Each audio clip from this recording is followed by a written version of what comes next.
అస్సలు దగ్గుతలేరబ్బా గులాబీ పాటోళ్ళు.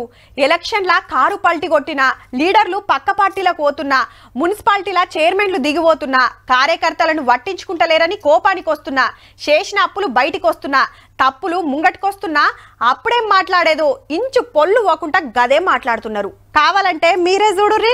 చందమామ మీదకి రాకెట్ పంపి మనం మురిచిపోతున్నాం గానీ దేశానికి కావాల్సింది అది కాదట్టుల్లో.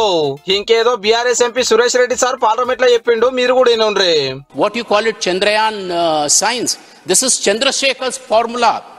Our chief minister KCR has done this.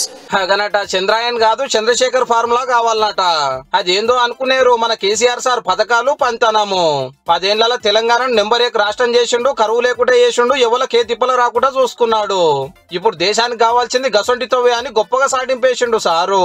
మా తెలంగాణ ఆచరించింది మన దేశం పాటించాలనేది సురేష్ రెడ్డి గారి ఆపోచన.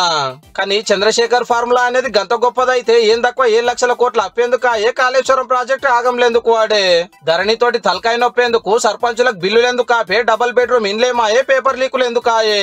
అన్ని గంత మంచిగా చేసినాక ఏ ఫార్ములా తోటి పబ్లిక్ కూడా కొట్టిరో గది కూడా పార్లమెంట్ లో చెప్పి పుణ్యం కట్టుకోసారు.